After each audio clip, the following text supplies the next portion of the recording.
Good evening. We're going to continue our discussion from the last few Friends, Food, and Faith over the last 4 or 5 months.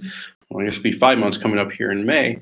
We're going to go back to last month, last month, March, where we talked about the priestly celibacy. So the one we talked about this past month in April, which about women ordination, originally that was going to be all the same topic, priestly celibacy and women ordination. But we decided, because we talked about the celibacy of priesthood so long, we decided to break it up in 2 sessions. And it's probably good that we did, because there's a lot of information really for both.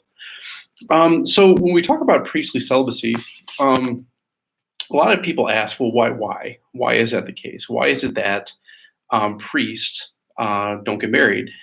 After all, it really didn't become a discipline of the priesthood until about the year 1000 AD.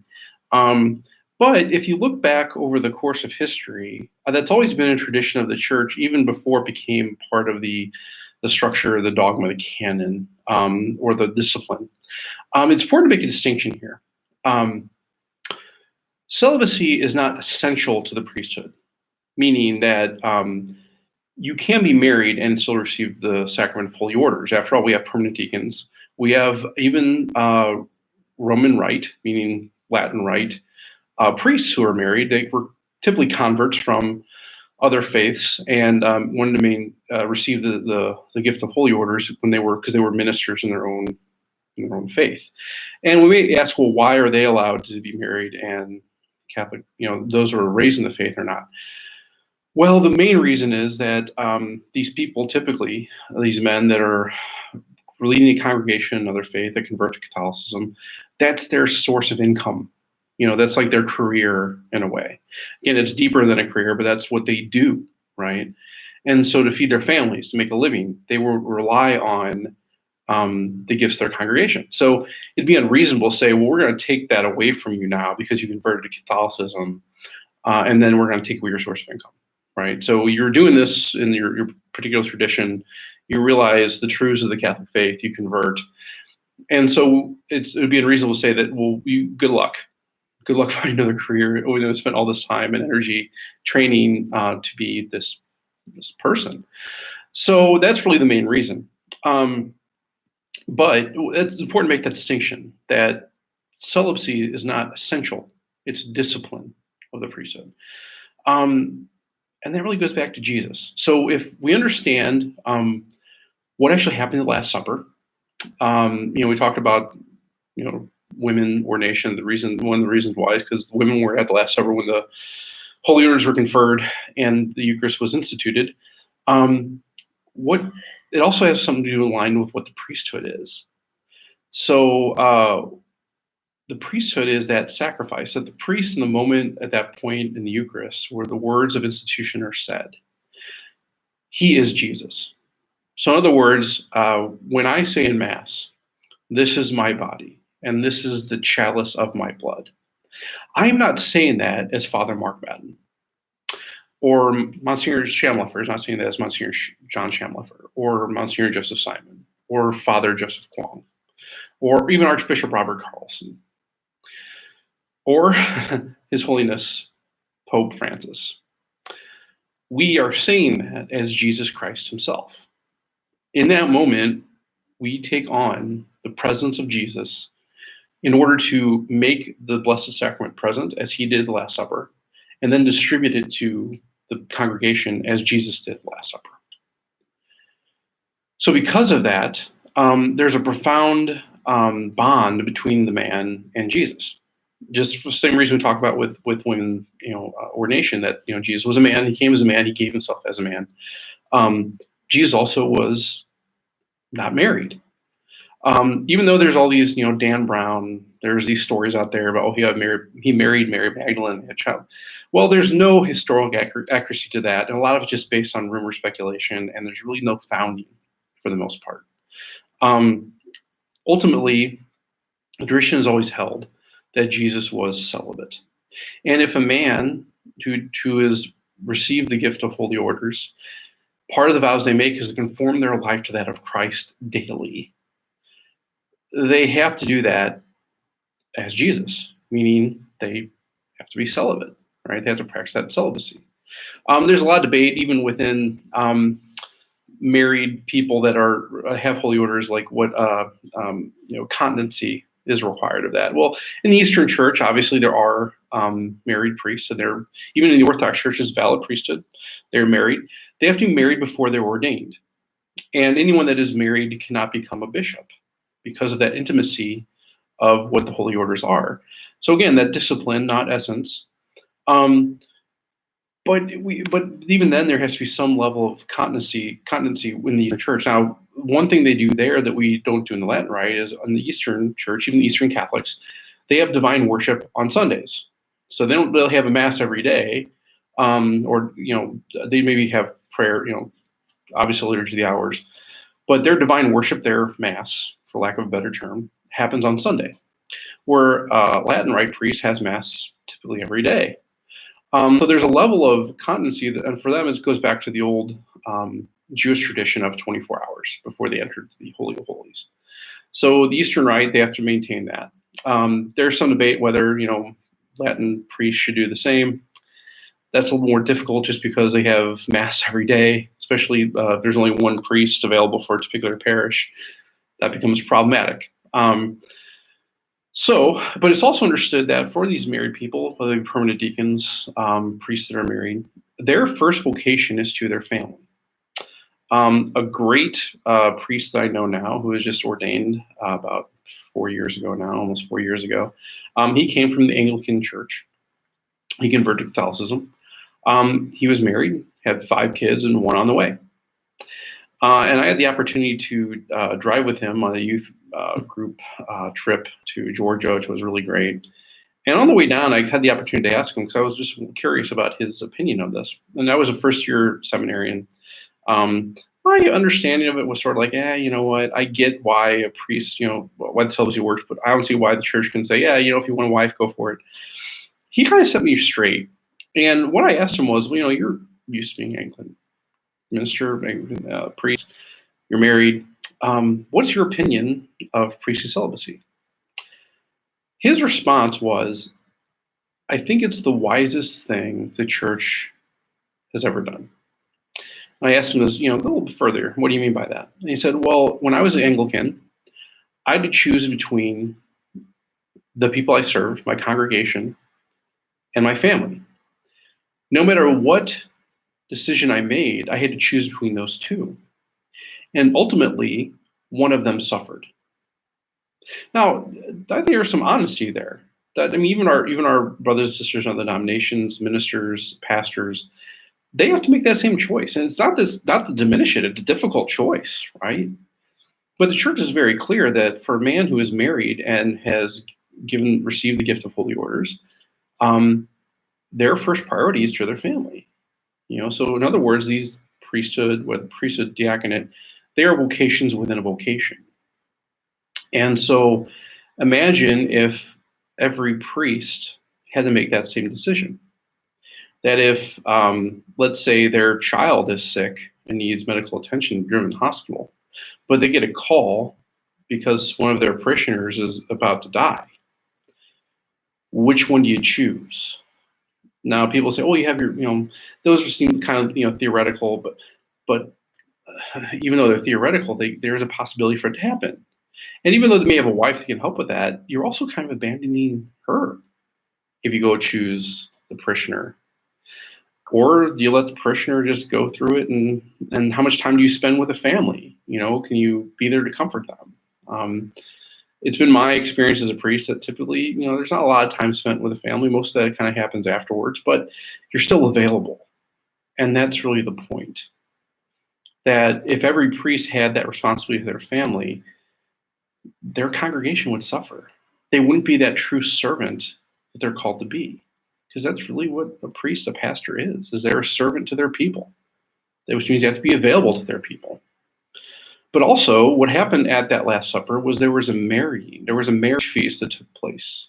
Not only was it a Passover, Eucharistic feast, confer of holy orders, there was a marriage banquet where Jesus, the bridegroom, took his bride, the church, which happens at every moment of the Eucharist. That when a priest is there in persona Christi, in the person of Christ, they are taking their bride, the church, as their bride. And so in a way, a priest is already married. They're married to the church. It was kind of fascinating how often we tend to focus on what I like to call the pelvic issues of the church. I remember when I was in Theology 1, this first time of here in St. Louis anyway, that a seminarian can actually start wearing the collar. And it causes some confusion for a lot of people, but it's part of taking on that identity, understanding what it really means to be a priest, and not only taking on that identity, but also representing that in the community. I went to the store here in St. Louis, one of the local stores, and I went up to the cashier, to the registered young lady, maybe in high school, maybe early college, younger. And the first thing she said was, "Oh, so are you a priest?" I was like, "Well, I'm sorry." "Oh, does that mean you can't have sex?" And that's kind of a poor way of looking at it. That I taking on this identity as a priest, it's not that I can't have sex. It's that I'm offering that up as a sacrifice to the people that I serve. Right? It's a daily choice of celibacy. It's a daily choice to say, I am going to offer this for my people, because that's what's most important. That's my identity as a servant, to offer that sacrifice as a priest. But it seems like everywhere you go, that's kind of the attitude. And in some reasons, I kind of understand it. I get the fact that there is pleasure in sex. I understand that. Not to tell tales, I understand that firsthand. But I also understand that there's a beauty in celibacy, just as there's a beauty in a married relationship, that covenant. That a lot of people say, I think we all kind of do this. We have an experience that's so great, so wonderful, that we want to share it with other people, right? That's good. But there's also needs to be understanding that that good may not be the best for everybody. That even though I'm a celibate man, to think that I'm missing out on something, I feel bad for people who think that. I understand that look, this is a great thing that you should want to do. We all have that sexuality within us. We all are driven to that procreation. That's what we call the base desire, that every living thing has that drive, right? To live, to procreate. That's what they call them base, that every living thing actually has that desire, that motion. But we as rational beings, we can govern our emotions, our desires rationally. That's what the gift of intellect is. It's a governing function. And that we can actually offer that for something higher than ourselves. And so I get that there's something good in sex. If I weren't sex, I wouldn't be here. None of us would. That's good. That's a good thing that we're here. But there's something that can be achieved, something that can be given, which is better than that. And that's what I believe most priests, and I hope every priest, experience that in the priesthood. That is, even though there's a good in it, there's something better. And I think even in a natural relationship, that if two people, if the whole basis of their relationship is just that physical act, there's something missing. If there's not the whole issue of a gift, which is what marriage is, a self-gift, that I'm giving myself to the other completely, physically, mentally, spiritually, emotionally. Part of that freedom in giving that gift is also deny that urge. Not necessarily for yourself, but for the good of the other. And that's what marriage life is kind of about. It's not about you, it's about the other. It's about that person that you've chosen to spend the rest of your life with. And the priesthood, it's the same thing. That I am choosing the other in offering my celibacy for their good. That I can be available to them, to minister to them exactly when they need me. So those are really that's really the main reason why celibacy is really kind of part of it. That first off, primarily it's about being closer, conforming our life closer to Jesus. But then it's also brought up, well, what about the apostles? Weren't there apostles? Well, sure. I mean, Peter is probably the best example. We're told in the gospel that he lived in the house of his mother-in-law. But then again, the gospel doesn't really mention anything about Simon Peter's wife. Assumption is that she passed away. There's two schools of thought there that she passed away, which is why Peter was allowed to go and follow Jesus, obviously. Or that, it was a deeper sacrifice for Peter to give up that life. Now, that doesn't seem to conform with what our understanding of Jesus' message is. That if Simon was truly following his calling, he probably would have brought the wife with him. We know he brought his daughter with him, based on tradition. But the thought would be that probably his wife was passed by then, which is why she didn't follow him around. Or maybe she did. We don't really have a lot of information on that. But if he were married, obviously the call would be he and his wife would make the decision together, and they would go together. So in other words, if Simon Peter told his wife, I'm going to go follow this carpenter from Galilee for the next, however years it may be, maybe the rest of my life, she might have an objection to that. And they had probably discussed that as a couple. And reasonably, if Peter were to go with Jesus, she would have come with him. It would be unreasonable to think that he would have left her behind, and that would have been it. But more than likely, based on everything, the evidence of the Bible and other things and tradition, that she probably passed away before Simon even met Jesus. We don't have any information about the other apostles. We know that Andrew and James were not married. We know that John was not married. He was very young, so he probably wouldn't have been old enough to get married. The rest of the apostles, we have no information about whether they're married or not. We know there was women that followed Jesus around in his ministry. Nothing really said that they were wives of the apostles or disciples. Some were mothers. Mary, of course, Mary, the wife of Clopas, who was also an uncle, an aunt of Jesus, at least according to tradition. And so there is indication that really at the time when these orders were given, the apostles were not married. Now, again, that's true that in the early parts of the church, there were some bishops and priests that were married, had children, even up until the Middle Ages. But it wasn't until around 1000 AD that it was actually considered to be a discipline of the priesthood to maintain celibacy. Obviously, there's some people that maybe ignored that. There's a lot of times where it was almost abused to where it wasn't really an illicit marriage, and people were getting married that were already ordained. But the church always held that should be a discipline of the church. As a matter of fact, every council since basically Chalcedon, at least the middle, the Dark Age, the 6th, 7th century, I say even 8th century, the first thing they would talk about in these councils would be priestly celibacy. And every time it was discussed, it was upheld as, this should be something that should be practiced by priests because of that nature of Christ, because of the ministry that they have, and because of the people they serve. So that should maybe give some indications why the church teaches she does about priestly celibacy, the rational reasons why, and even the theological reasons why. If you have any questions, obviously you can always put them in the comment section. That was kind of the gist of our conversation we had last month. There's a lot. I do like the discussion better just because there's a lot of ways we can interact. Sometimes people bring up good points, and sometimes things I have never thought about either.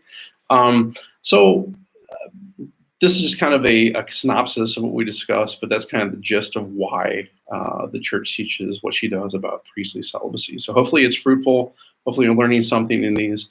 Again, we're going to meet on May 5th. So this will be the last time we have one of these until then, because these are on a monthly basis. Again, we're talking about the Eucharist. Then we might get more controversial. These have been some controversial topics, the last two here. Kind of get maybe a breather, dealing away, talk about the Eucharist. And then for June, we may talk about some other things. If also you have any ideas about discussions, and again, it's focused on why the church sees what she does about certain social or dogmatic issues. You can put them in the comment section as well. I'll definitely take a look at them. I'll see if I have any knowledge about it, and if I don't, maybe I can find someone that does. But I hope you tune in on May 5th at 7:15, where we talk about the Eucharist, discuss some of the topics or some of the questions you may have, and I'll be happy to answer them to the best of my ability. If I always make this this deal that if I don't know, I'll definitely find out or find someone who does, and communicate what the answer is. So I hope that you are all doing well. Hope you maintain your health in this time of isolation. It looks like we're maybe getting out of this pretty soon. Praise God. So I hope you have a great Easter. May God bless you.